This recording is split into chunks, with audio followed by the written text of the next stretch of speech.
Basically നമ്മുടെ preservative എന്ന് പറഞ്ഞാൽ ഉപ്പ് മാത്രമേ ഉള്ളൂ. ഇപ്പോൾ കണ്ണിമാങ്ങയിലാണെങ്കിൽ ഉപ്പ് മാത്രമേ ഉള്ളൂ. അപ്പോൾ അതുകൊണ്ട് എപ്പോഴും നമ്മൾ ഈ കുക്കറി ഷോയിലൊക്കെ കണ്ടിട്ടുണ്ട് എപ്പോഴും മസാലകളൊക്കെ ബാലൻസ് ചെയ്യാൻ ഒരു സ്പൂണ് പഞ്ചസാര ഇടുക എന്നൊരു പരിപാടി ബാലൻസ്. ശരിക്കും വിനാഗിരി അങ്ങനെയാണ് ചെയ്യണേ. കാരണം ഈ പുളിയുടെയും ഉപ്പിൻ്റെയും എല്ലാ ടേസ്റ്റും ഒന്ന് ബാലൻസ് ചെയ്യാണ് ചെയ്യണേ. പക്ഷെ അത് കേടുവരാതിരിക്കാൻ അവർ കൂടുതലായിട്ട് ചേർക്കുമ്പോൾ ഇത് മാത്രമാണ് നമുക്ക് ഇപ്പോൾ കൂടുതലായിട്ട് ഈ അസിഡിക് പ്രോബ്ലംസ് ഒക്കെ കൂടുതലാവുന്നത് അതുകൊണ്ടാണെന്നാണ് എനിക്ക് അങ്ങനെ തോന്നുന്നത്. വിനാഗിരി വല്ലാതെ ചെല്ലുമ്പോൾ എനിക്ക് അങ്ങനെ, ഞാനൊരു സിംഗറും കൂടി ആയതുകൊണ്ട് എനിക്ക് അതിൻ്റെ ഒരുപാട് ബുദ്ധിമുട്ടുകൾ വന്നിട്ടുണ്ട്.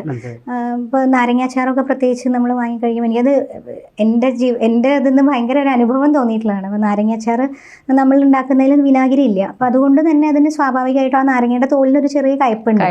ആ കയ്പ്പ് ആ നാരങ്ങയുടെ ഇത് കിടന്ന് ആ എൻ്റെ പുളിയിൽ കിടന്ന് തനിയെ പിടിച്ചായി വരണം.